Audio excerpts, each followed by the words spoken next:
For my portfolio project, I chose option number 6. Much of the literature written prior to the 18th century was meant to be read aloud. For the portfolio project, I will be discussing the 4 time periods and looking at the works through a different meaning. I will be reading excerpts from Beowulf for pre-conquest, The Wife of Bath for post-conquest, The Pulley for the Renaissance, and Book 10 for the Restoration. I'm going to start with reading from Beowulf. I'm going to read the excerpt just after Beowulf's fight with the dragon, when Wiglaf scorned the men that left Beowulf to fight the dragon alone with him. It wasn't long before the forest-fled retainers attempted to regain their status, those 10 men who'd run for the hills, abandoning their king as the winged one was roaring in. The cowards who'd put their blades behind their backs when he needed their strength shambled out of the woods, shields lifted, armor still on, to where the old king lay collapsed. They found Wiglaf, crumpled beside him, heartsick, his shoulder to the shoulder of his lord, trying to wake him with water, but it was over. There was no will left in Beowulf, no life spark to be ignited. God had decided, as he always does. We all know it, and bro, nobody changes God's mind. The young warrior had words for them, though terse words for the cowards who'd abandoned their king. Wiglaf, Weston's son, spat severity at the soldiers he'd found wanting. Anyone with half brains well aware that this king treated us like princes, giving us gifts, the gear that guards us even now. He opened his arms, offered all who stood in his mead hall armor, helmets, mail shirts, treasures. He treated us, his thanes, like sons, gave us the glories he'd won, but hey, I guess he had no judgment. He threw those gifts away. What a fucking waste. In time of war, to armor and honor a corpse of soldiers who'd ignore him when he needed them most. Our king had no cause to boast of his fight family. He never saw them fight. God allotted him a blow. He forced his blade into the fray, braver than all of you put together. I couldn't keep him safe, defending his flank, but God gave me strength to swing and help him. At least I, alone among the ranks, tried. My sword sank in. The enemy was injured. The dragon's fire oaths dimmed, her advances weaker. But I couldn't save him. Too few of you were loyal to our brave lord in time of trouble. Well, kiss it goodbye, boys. Those treasures you hoarded, those gifts, those sparkling unswung swords, the homes you held by kindness of our king, that shit is gone. Your family will founder.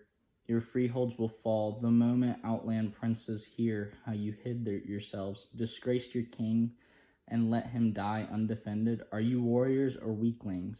You should kill yourselves rather than live, having dealt him this damage.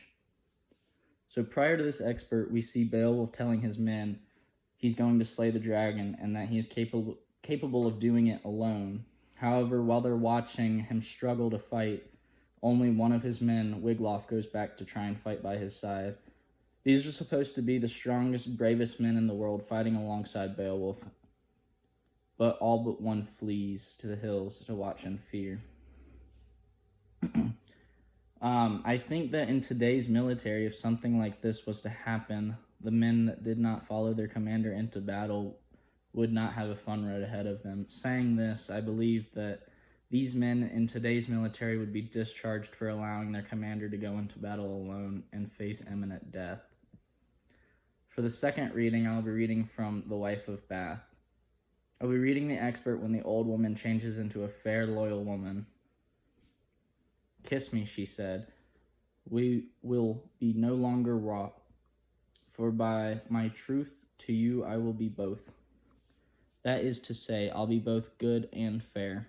I pray to God I go mad, and so declare, if I be not to you as good and true as ever wife was since the world was new, and save I be at dawn as fairly seen as any lady, empress, or great queen. That is between the east and the west. Do with my life and death as you like it best. Throw back the curtain and see how it is. And when the knight saw verily all this, that she so very fair was, and young too, for joy he clasped her in his strong arms too. His heart bathed in a bath of utter bliss. 1,000 times, all in a row, he'd kiss, and she obeyed his wish in everything that might give pleasure to his love liking, and thus they lived unto their lives' fair end, in perfect joy, and Jesus to ascend. From this excerpt, we are able to see that the knight is growing as a character throughout the poem and sees the prize of having a loyal wife. With this being said, the knight is no longer only caring about having a wife that is fair or the prettiest one in the world. He wants a woman that will stand by him forever, no matter the circumstances. Once the old woman realizes that he is accepting her for who she is, regardless of her looks, she transforms into a beautiful young woman who promises to be both loyal and fair to him. This is all the old woman wanted him to realize and learn, that he was too worried about looks and being with someone that was pretty that he forgot how good it was for his life to also be loyal. The next piece I'll be reading from is the pulley. The pulley represents God's relationship with man and his special ability to draw mankind nearer to him because of all the love he holds in his heart for them. When God first made man, having a glass of blessing standing by, let us, said he, pour on him all we can. Let the world's riches, which dispersed lie, contract into a span. Seen here are the first few lines of the poem, and this illustrates to the reader everything that God has and he gives to humans. God has endowed them with all these riches because he recognizes that they deserve these privileges. I think that the pulley that God uses is the same as a literal pulley, as he is pulling man closer to him. He's always checking on all living things and ensures that humans are taking the right and intended road to success and the one that he has laid out for us. The last piece I will be reading from will be an excerpt from Milton's Book 10, Satan's Escape. Satan's Escape demonstrates the entire episode of Satan tempting Eve in the Garden of Eden and his perspective on how he believes everyone will respond to him doing this. Horror on them fell, and horrid sympathy for what they saw. They felt themselves now changing. Down their arms, down fell both spear and shield, down they as fast. And the dire hiss renewed, and the dire from catch by contagion, like in punishment. As in their crime, thus was the applause they meant, torn to exploding hiss, triumph to shame, cast on themselves from their own mouths. In this excerpt, we see Satan and the other demons not as excited as they originally were after Satan persuaded Eve into eating the apple. They were expecting cheers and thanks from all beings. However, they received nothing but punishment. Punishment for tricking God's greatest creation with an apple. I think this can be related to Herbert's The Pulley. This is because in The Pulley, God's relationship with human is described as the pulley because he uses it to pull man closer to him. Satan trying to dismantle this relationship angers God and all other beings because it attacks what God would say to be his closest relationship.